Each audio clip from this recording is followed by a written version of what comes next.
하고 앞뒤로 참 잘 오셨습니다. 한 번 더 인사하는데 건강하게 삽시다. 건강하게 옆으로 다시 시작. 건강하게 살아갑시다. 요즘에 독감이 엄청 유행을 많이 하는가 보네요. 저도 감기 때문에 고생하고 그래도 지나간 것 같아요. 어쨌든 건강하시기 바라겠습니다.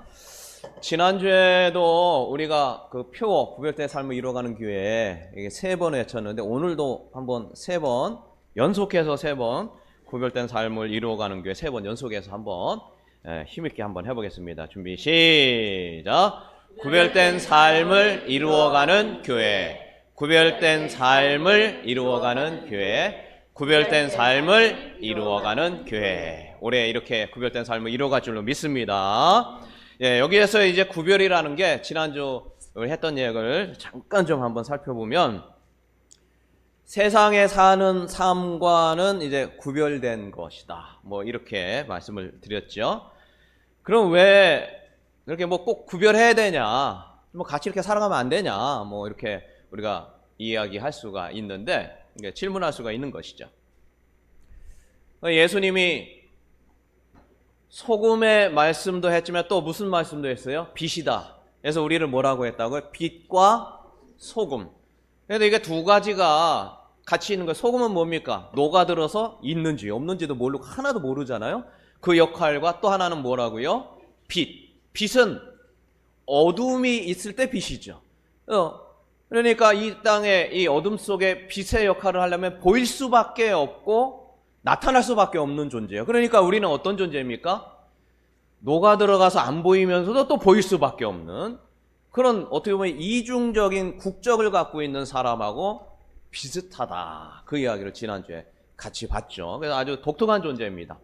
없는 것 같으면서도 보일 수밖에 없고 보이면서도 또 없는 것 같은 이런 게 바로 우리가 이 땅을 살아가면서의 우리가 해야 할 존재면서 해야 할 일이다.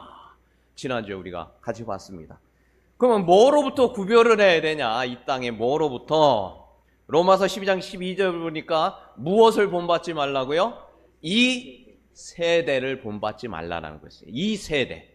이 세대에 그러니까 이 세대 이 당시에 말했을 때 로마서를 쓸 때 사도 바울의 시대가 그러면은 어땠나 그거를 보았죠. 그 시대적 풍토가 있었는데 사도행전 17장에 보니까 무슨 학파와 무슨 학파 나왔다고요?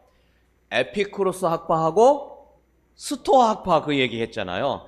우리가 옛날 고대 철학 이렇게 보면은 이게 나오는데 성경에도 이게 똑같이 나와요. 에피쿠로스와 스토아 학파가. 그러니까 이 성경이 역사하고 같이 가는데 우리가 어떻게 생각하면 역사는 역사고 이거 이 성경은 성경이 따로 가는데 절대 그렇지 않습니다. 다 똑같이 가는 거예요. 실제 있었던 일들을 다 얘기하는 거예요. 근데 에피쿠로스 학파하고 스토아 학파의 그 중심 사상이 뭐라고 했습니까? 인간 중심, 이성 중심, 행복도 인간, 그리고 철저하게 나 중심인 거예요. 내가 행복하면 된다. 뭐 이런 거였다는 거죠. 그래서 그때 당시에 이런 어떤 풍조가 그랬어요. 철학 자체가. 그래서 뭐 지금도 뭐 비슷한데 지금은 어떤 풍조입니까? 돈. 우리는 무슨 사회입니까? 자본주의 사회죠. 이제 뭐 공산주의는 거의 다 무너졌다고 봐야 되죠. 돈에 의해서. 돈에 의해 다 무너졌잖아요. 그죠? 이제 전체 평정한 게 뭐예요? 돈이에요. 싫던 좋던 공산주의도 돈에 의해 움직입니다. 그러니까 이 땅의 모든 풍조는 다 돈이에요. 이 철저한 돈의 중심으로부터 무엇 해야 된다고요? 구별이 돼야 되는데 그럼 그게 도대체 뭡니까? 이걸 이제 같이 또 한번 좀 같이 보겠다 올해에 그거죠. 그리고 또 뭐로부터 구별돼야 되냐? 당시는 뭐가 그렇게 유행을 많이 했어요? 동성애. 황제가 12명의 황제가 있었는데 그중에 한 명 빼고는 다 동성애자였어요. 자녀를 못 낳으니까 입양을 다 했어요. 입양해가지고 다음 이게 황제가 되게 하는 게 자연스러운 일이었어요. 거기다가 아까 얘기했죠. 소크라테스니 플라톤이니 우리가 얘기하는 뭐 스토아학파 뭐 등등 있죠. 거의 다 동성애자였다고 보면 돼요. 특히 제자를 양육하는데 양육해서 나 제자 되겠습니다 들어가면은 그 고대 철학자의 놀이객감 되겠습니다라는 뜻이에요. 그걸 뭐라고 할 사람이 아무도 없어요. 그냥 맡겨버린 거죠. 그래서 소와 동성애자가 철학자들에게 다 있었다고 보면 돼요. 거의 맞아요. 우리가 생각하면 뭐야 소크라테나 아리스토텔레스, 플라톤 등등 이런 에피쿠르스 철학 거의 다 동성애자야. 또 소와 동성애자야. 그것도 소년들. 지난주 얘기했잖아요. 지금 생각하면 뭐 이렇지만 그때는 그게 풍조였어요. 그걸 뭐라고 하는 사람이 없어요. 그게 당연한 거예요. 예, 그리고 신전에 가면 음란행위들 당연한 거였어요. 그게 심지어 뭐냐, 결혼하기 전에 여아가 결혼하기 전에 신전에 먼저 갔어요. 그래서 그런 못된 짓을 하고, 우리가 지금 보면 못된 짓인데 그렇게 해야 정화가 된다고 생각한 거예요. 언제? 고대 시대 때. 지금 이게 그래서 로마서, 고린도전서, 디모데전서 다 어디다 한 거냐? 그 당시에 그 사람들에게 한 거예요. 그래서 거기다가 남색하지 말라, 음행하지 말라. 그렇게 누가 얘기했어요? 사도 바울이 그렇게 적은 거예요. 구약에만 있는 게 아니에요. 근데 그 풍조 따라가지 말라라는 거예요. 네. 그때는 당연하게 여긴데 말씀은 맞지 않은데, 그죠? 지금 생각하면 어이없어도 그게 당연한 시대, 뭐 그런 거예요. 네. 그래서 여기서의 구별은 뭐냐? 세상의 죄로부터의 구별인 거예요. 당연하게 여기지만 그것이 성경에서 죄라고 얘기했다면 따르지 않는, 이게 구별이다. 우리가 말하는 이 구별이 그 구별이라는 겁니다. 자, 그러면 오늘은 어떻게 구별된 삶을 살아갈 수 있느냐? 어떻게 보면 원론적인 거로, 구체적인 건 이제 같이 이제 1년 동안 보는데, 원론적인 거죠. 어떻게 구별되냐? 오늘 12장 2절에 보니까 오직 무엇을 새롭게 하라고 그랬어요? 마음을 새롭게 함으로 변화를. 따라서 합니다. 마음을 새롭게. 다시 한번 마음을 새롭게. 그러니까 이 마음이 새로워지지 않으면 변화가 안 된다는 거예요. 근데 거기다 한 가지 더 앞에 뭐라고 하냐면 오직. 다시 한번 따라합니다. 오직 마음을 새롭게. 다시 시작. 오직 마음을 새롭게. 그러니까 우리가 하려고 하는 이 표현가 마음이 변화가 안 되면, 마음의 동요가 안 되면 안 돼요. 오직이면 무슨 뜻이에요? 딴 게 없다는 거예요. 오직 한 가지 신경 써야 되는 게 마음을 새롭게 한다. 그러니까 우리가 하려고 하는 이 구별된 삶, 주님이 정말 원하시는 삶의 출발점이 어디냐? 마음. 따라서 합니다. 다시 한번 마음. 다시 한번 마음. 옆 사람과 한번 얘기하겠습니다. 마음이 변화되어야 됩니다. 준비 시작. 마음이 변화되어야 됩니다. 마음이 변화되지 않으면 이거 하려고 하는 모두 아예 첫 단추부터 시작이 안 돼요. 예. 오직 그거밖에 없다고 했잖아요. 여기 성경의 진리이신 주님께서 오직 그거밖에 없다는 거예요. 딴 거 수술려고 하지 말라는 거예요. 딴 거 이렇게 하려고 하는, 이게 마음이 안 되면 그게 안 된다는 거예요. 근데 우리가 생각해도 그러겠죠. 잠언 4장 23절에 보니까, 자, 한번 같이 읽어보겠습니다. 같이 있습니다. 잠언 4장 23절 시작. 모든 지킬 만한 것 중에 더욱 내 마음을 지키라. 생명의 근원이 여러 가지 해야 될 일이 굉장히 많은데 그 중에 뭘 지키라고요? 마음을 지키라. 왜냐? 생명의 근원이 거기. 그러니까 생명이 바꿔지고 인생이 바꿔지고 뭔가 되려면 마음부터 바꿔지고 거기서부터 결심이 돼야 이게 뭐가 되는다. 이런 거죠. 영적인 생명이 변화가 되려면 마음부터 바꾸라는 거예요. 잠언 25장 28절 비슷한 내용입니다만 자기의 마음을 같이 한번 읽습니다. 시작. 자기의 마음을 제어하지 아니하는 자는 성읍이 무너지고 성벽이 없는 것 같으니라. 그러니까 마음이라고 하는 거 신경 안 쓰고 딴 거 자꾸 신경 쓰는 거예요. 성읍. 그러니까 방패막이, 또 내가 하려고 하는 근데 마음은 전혀 하고 싶은 생각이 없어. 이게 아무 의미가 없다는 거예요. 뭐 딴 거 뭐 하려고 하지 말고 뭐부터 바꿔야 된다. 그러니까 마음을 제어하려고 하는 방법부터 바꾸지 않으면, 그러지 않으면은 이 성벽처럼 뭐 엄청난 거 세워놨다고 하더라도 그게 무용지물. 제 아무리 내가 뭐 엄청나게 무슨 건강한 거 갖고 있고 재물 갖고 있고 뭐 잘 되는 것 같아도 그거는 다 그냥 허울이라는 거예요. 보기 좋을 뿐인 거지 진짜는 그 마음을 제어하지 못하면 이 땅에거든 그냥 신기루와 같다. 좀 그런 이야기를 우리 성경에서 하고 있는 거죠. 그래서 오늘 우리가 하려고 하는 이 구별된 삶의 첫 단추는 마음을 새롭게 바꾸는 거에서부터 시작이 된다. 이 마음 먹기에 따라 다르다. 이거 우리가 뭐 기본적으로도 뭐 알 수는 있는 내용입니다만, 어떤 관광객이요, 나이아가라 폭포 있잖아요. 막 엄청 웅장한 나이아가라 폭포로 이렇게 막 이 장관을 이렇게 보면서 막 이게 뭐 와 감탄사를 한 거죠. 근데 이제 목이 마르더래요. 그래가지고 그 물을 이렇게 마신 거예요.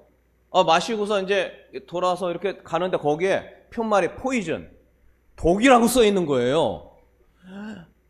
근데 그거 보는 순간에 정신이 막 번쩍 드는 거예요. 근데 이걸 먹고 났는데, 이게 자기도 모르게 어떻게 독성분이든 물을 마신 거죠. 근데 막 배가 아프기 시작하는 거예요. 막 창자가 막 끊어지는, 이런 아픔을 느끼고. 동료들과 같이 이제 병원으로 막 가가지고 자초지종을 얘기했어요. 이제 그거 듣던 그 의사가 막 웃더래요.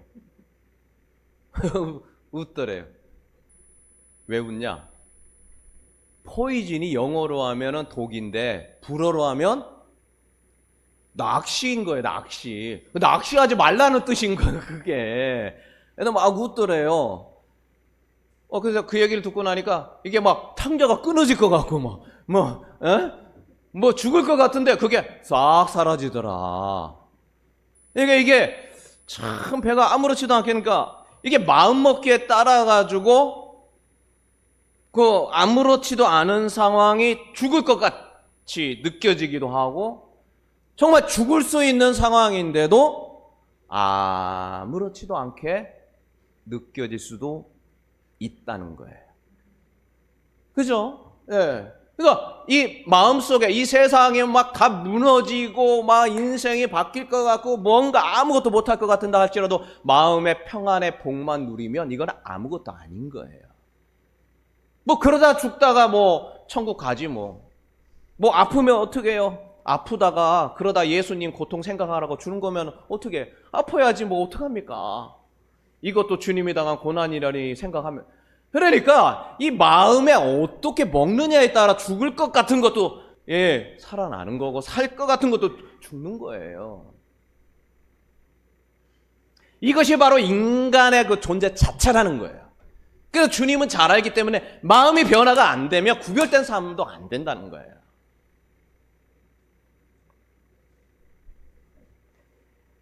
그래서 사람은 마음을 어떻게 먹느냐에 따라 인생의 방향이 달라지게 돼 있어요. 영적인 것도 마찬가지예요. 신명기 6장에 보니까 무엇을 다하여 여호와를 사랑하라라고 나옵니까? 이게 굉장히 구약의 가장 핵심적인 내용이죠. 뭘 다하여? 마음을. 우리가 구약하면 행동만 나올 것 같은데 사실은 마음이 떠난 것들은 하나님 원치 않아요. 그러니까 신명기 6장에 마음을 다하라. 근데 구약의 가장 주기심 주제가 뭐냐면 마음을 다하여 여호와 사랑하는 거고. 근데 신약에 오니까 예수님이 또 뭐라 그래요? 마음을 다하여 너의 하나님을 사랑.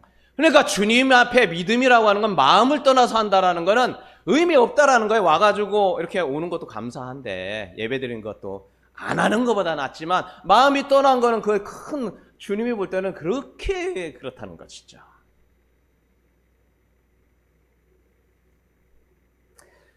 그래서 마음이라는 건 신앙생활에 아주 중요한 요소입니다.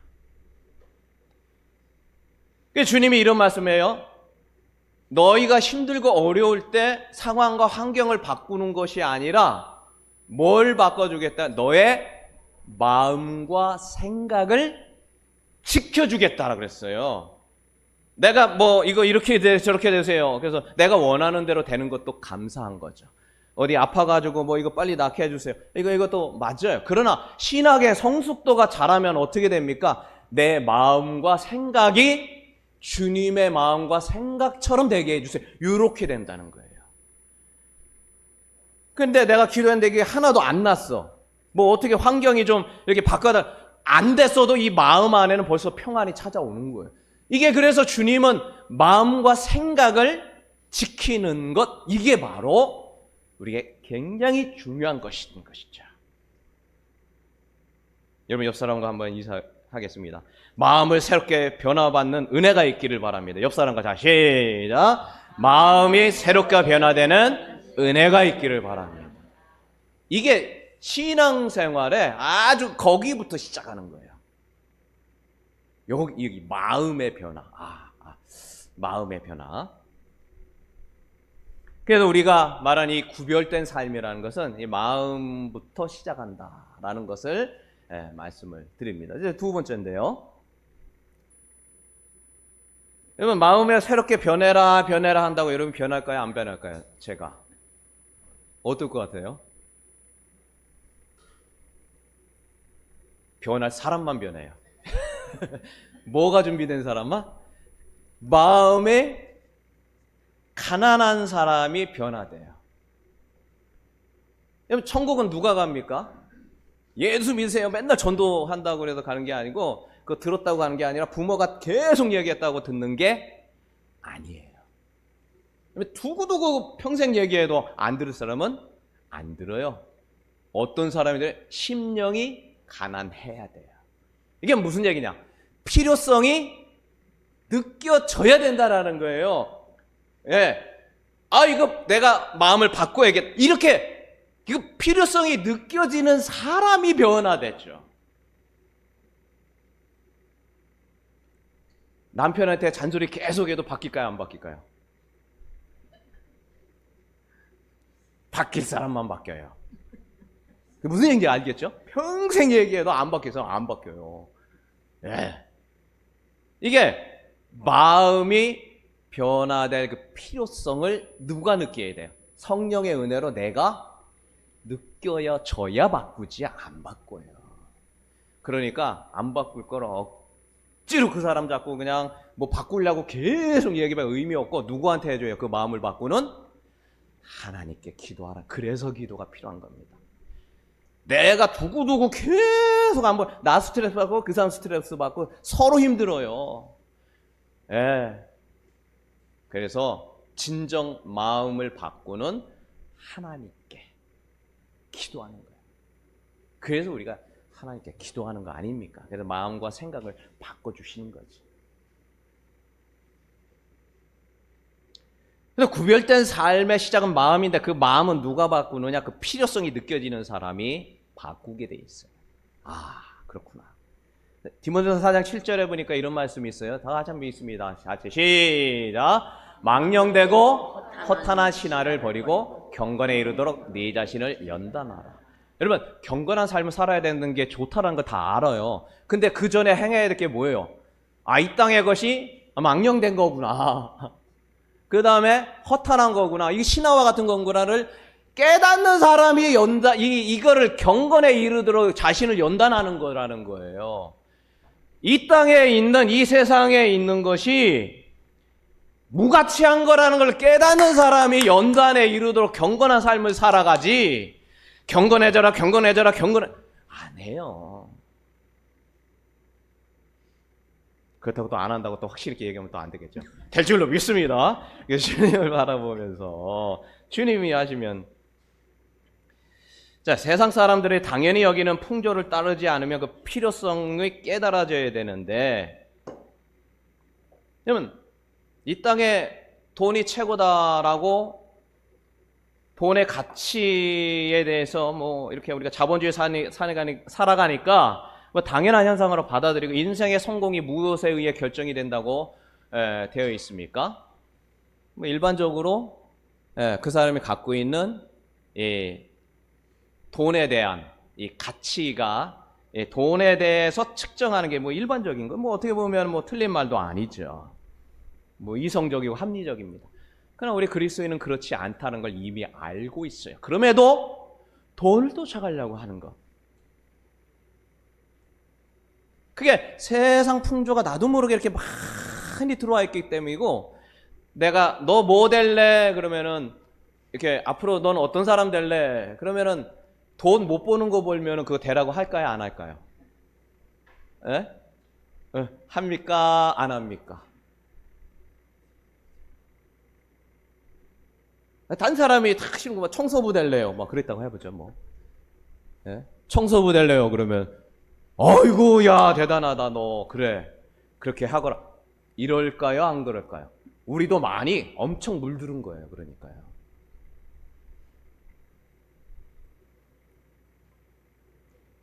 그래서 이 꿈과 비전이 돈에 의해 결정되는 거예요. 하나님이 뭘 원하는지는 생각도 안 하고요. 우리가 굉장히 이 세상 풍조를 잘 따르고 가고 있는, 보이지 않게.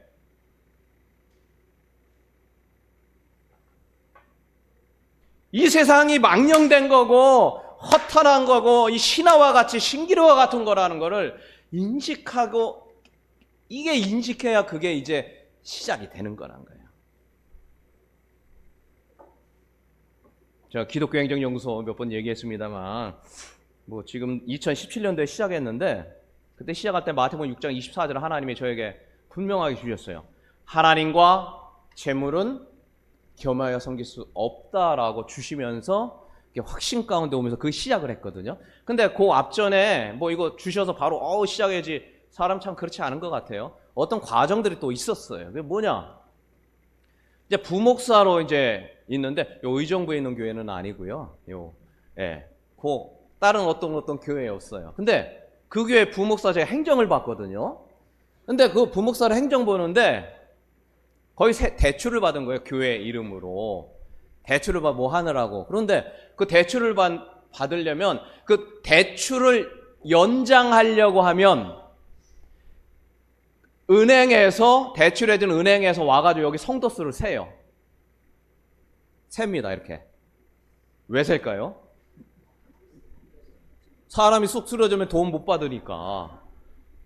1년에 한 번씩 와서 셉니다. 그리고 1년 재정한 거 있죠, 재정. 그거 갖다가 어디다 내야 돼요? 성도들에게, 하나님에게 보이기 전에 어디다 내야 돼요? 돈님에게, 은행님한테 가가지고 갖다 보여드려야 돼요. 그래서 거기가 오케이 그러면 1년 연장. 근데 제가 힘든 게 뭐냐, 성도가 줄으면 안 되니까 제가 아는 사람들 갖다 이름 집어넣어요. 거기다 제 몇 명이라도 늘어야 돼요. 그 조건이. 그 다음에 재정도 조금이라도 늘어야 돼요. 그래가지고 원래는 그렇지 않은데 이중장부.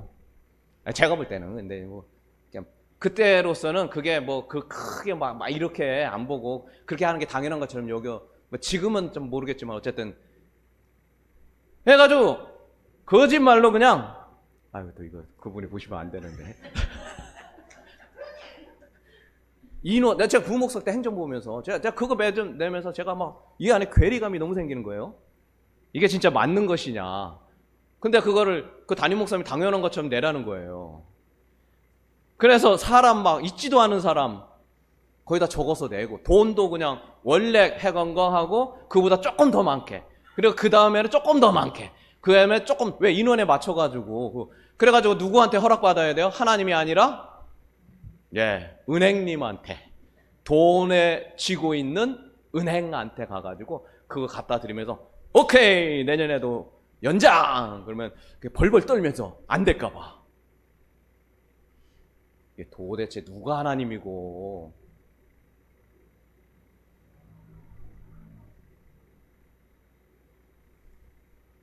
하나님이 돈보다, 참 그러니 참 안타까운 일이죠. 거기에다가 이제 또 그런 일도 이제 부목사로서 또 하게 되고, 양심에 찔려도 해야죠. 뭐 교회가 그렇다는데. 그리고 그거는 크게 뭐라고 하는 사람도 없었어요. 그렇게 하는 교회들이 꽤 있었거든요. 대출받은 교회는 거의 그랬다고 봐야 돼요. 거기다가 제가 서산이라고 그랬잖아요. 서산에 교회인데 이 교회가 그 목사님이 얼마나 열심히 하셨는지 그 담임 목사님이 한 1000명까지 늘어난 거예요. 그러니까 막 근데 이분이 한 10년쯤 지나고 나서 뒷주머니를 자꾸 차시는 거예요. 성도들한테 헌금하라 가지고 다 이거 차고 반은 여기다 놓고 반은 그래 그거 갖다 명의를 도용을 해가지고 자기 명의로 건물들을 몇 개 사신 거예요.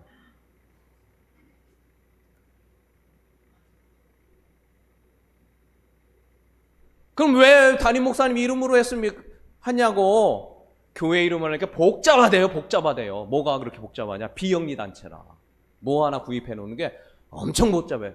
그러니까 장로님들도 목사님이 그렇다니까 그렇게 하고 그 목사님이 1000명을 만들어 놨으니 뭐 얼마 안 되는 거에서 이분만 하나님 역사하시는구나. 이분은 뭐 하나님이 역사하지 않으면 어떻게 1000명이 되냐 우리 교회가. 그 지역에서 아주 뭐 유지급 교회가 되니까. 이게 근데 왜 그러냐. 저희 어머니가 그때 이제 사찰로 지내셨거든요, 교회에. 일거수일투족을 담임 목사님에 대한 걸 다 저한테 묻는데 맞냐 틀리냐. 목사님 명의로 뭐 구입해놨다는데 그 목사님이 당당한데 이게 맞냐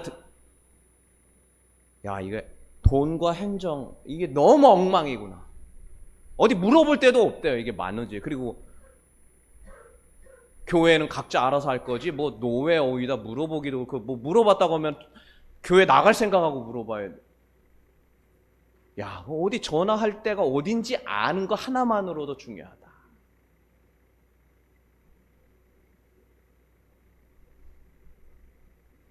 그 담임 목사님 하셨던 분이 결국에는 거기에서 나오게 됐죠.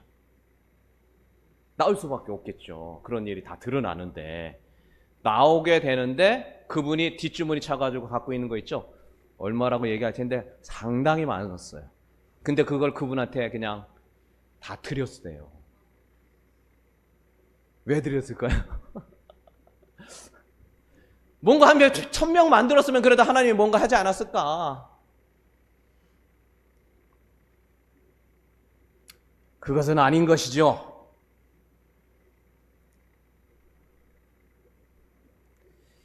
어쨌든 그런 것뿐만 아니라 교회건 목회자건 개인이든 돈이 없어질 거에 대한 두려움이 너무 커요. 크죠 당연히. 노후에 대한 걱정이 너무 많아.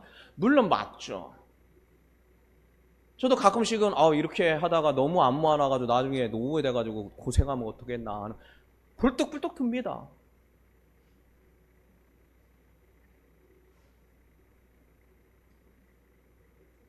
우리가 이 땅의 세상의 풍조에 너무 묶여있기 때문에요.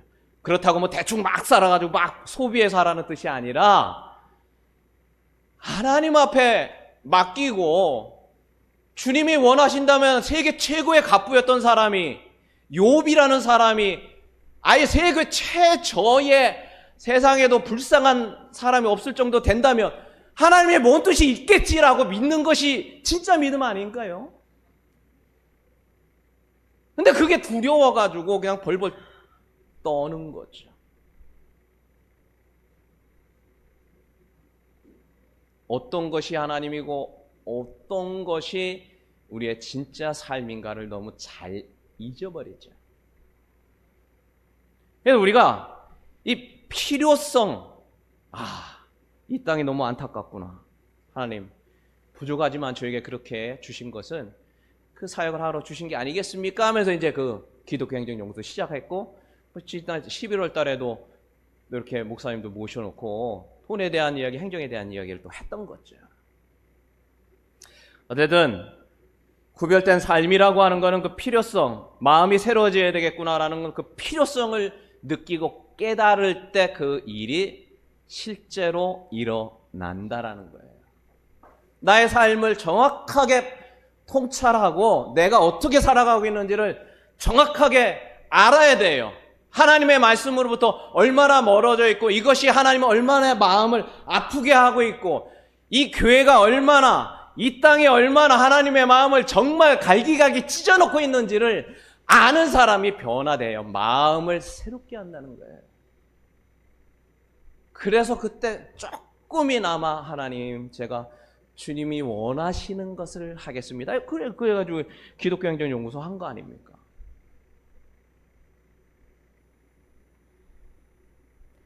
자, 두 번째인데, 이제 세 번째죠. 구별된 삶의 필요성을 느껴야 된다. 이거 안 되겠네요. 이거 간단하게 해야 되겠네. 뒤에가 지금 이제 절반 왔는데 이게 지금 고민스러운데 너무 긴 것 같아서 나머지는 다음 주에 하도록 하겠습니다. 길게 한다고 또 우리가 잘 듣는 것도 아니에요. 그죠? 그럼 요거 하나만 간단하게 하고 마치겠습니다. 마음이 새롭게 바뀌려면 우리가 그 생각을 안 해야 돼요. 이게 영적인 싸움이라는 그 인식의 전환이 이게 절대적으로 필요합니다. 내가 하는 이 모든 일들이 영적 싸움이라는 거를 이게 머릿속에 아직 각인이 돼야 돼요. 누가 어디 아프다. 그냥 뭐 아프고 뭐 끝. 이게 아니라 어떤 영적인 싸움 속에서 이러한 모든 일들이 지금 이루어지고 있다는 거를 내가 항상 생각을 해야 돼요. 고린도후서 10장 3절 요 말씀 제가 한번 봅니다. 우리가 육신으로 행하죠. 다 육신이 하는 거잖아요. 뭐 아프냐 안 아프냐, 돈 벌었냐 안 벌었냐, 열심히 사냐 안 돼, 교회 가냐 안 가냐, 뭐 등등등 행하나 육신을 따라 싸우지 않는 거예요. 그거는 우리의 싸움은 뭐예요? 무기는 육신에 속한 것이 아니라 오직 어떤 견고한 것도 무너지는 하나님의 능력이다. 영적이라는 거예요. 영적이라는 거예요. 육신 곧 사람이 행하지만 이 승리의 방법과 패배하는 것이 하나님이 하는 것이냐 아니냐에 따라 달렸다라는 것을 이 안에 깨닫지 않으면 그게 안 변한다니까요. 그래서 결국에는 원론으로 다시 오는 거예요. 뭐냐? 이게 어떤 기도와 말씀이 아니고는요, 이 뭐 해결 자체가 안 된다고 보면 거의 맞아요. 그래서 우리가 이 구별된 삶을 하려고 하면은 이게 영적인 싸움이라는 걸 이게 머릿속에 있어야 돼요. 그래서 이 기도의 삶과 하나님의 말씀을 이길 수 능력이 말씀으로부터 온다라는 것을 이게 느껴지지 않으면 안 된다니까요. 에베소서 6장에 보니까 우리의 씨름은 무엇과 무엇을 상대하는 것이 아니라 혈과 육과 혈. 내가 막 혈기를 막 내요. 엄청 화를 내요. 근데 그게 사실은 뭐 때문에요? 영적인 일하고 관련이 돼 있는 거예요. 괜히 막 화가 났어. 막 머리치 막 쏟아 올라요. 물론 뭐 그럴 수 있죠. 뭐 인간적인 방법으로. 그러나 이게 영적인 것과 다 연관이 되어 있다. 영적인 싸움과 연관이 되어 있다는 거예요. 요게 인식이 우리 마음속에 새겨지고 다시 한번 깨달아지지 않으면 구별된 삶을 살아가기가 쉽지가 않아요. 그래서 이런 말씀을 하죠. 성령의 검, 우리가 혈과 육을 상대하는 것이 아니다. 우리의 시험은. 그래서 성령의 검, 곧 하나님의 말씀을 가져야 되고 기도와 간구를 하되 성령 안에서 기도해야 된다라는 겁니다. 오늘 여기까지 하도록 하겠습니다. 이거 뒷거 하려면 이게 다음 주로 옮겨야 되겠네요. 오늘 또 어쨌든 말씀을 마칩니다. 여러분, 우리가 영적인 구별된 삶을 살아야 되는데 그것은 세상 풍조, 누구나 다 그렇다라고 하는 세상 풍조, 특별히 인간 중심, 이성 중심, 그리고 지금 현재 돈의 중심인 이것을 벗어나서 누구나 당연하게 생각했던 이것으로부터 벗어나서 하나님 중심으로 바뀌는 것, 이것이 구별된 삶이다. 그리고 죄된 삶으로부터 구별하는 것이다. 철저한 나 중심에서부터 하나님 중심으로 옮겨가는 것. 그래서 나는 하나님 중심인가, 사람 중심인가, 내 중심인가, 인간 중심인가, 동 중심인가 아닌가에 대한 나에 대한 성찰이 굉장히 필요합니다. 이 성찰이 불교용한가요? 뭐 그렇다면은 버려두고요. 자기 자신을 잘 정확하게 측정해 알아요. 그래야 마음이 바뀌고 필요성을 느껴지고 변화가 되는 것이지. 그리고 또 이 필요성과 영적인 싸움이라고 하는 이 분별한 이 교회 와서 온전하게 예배드리지 못하고 있다. 이 영적인 싸움인 거예요. 자녀들과 어떻게 힘들 영적인 싸움이라는 거예요. 우리 안에 이와 같은 하나님의 은혜가 깨달음이 필요한 것이지. 우리 속에 옆 사람과 한번 다시 한번 하겠습니다. 우리 영적인 싸움에서 승리합시다. 다 같이 시작. 영적인 싸움에서 승리합시다. 이것이 바로 우리의 구별된 삶이란 겁니다. 우리 반주 한번 부탁을 드리고요.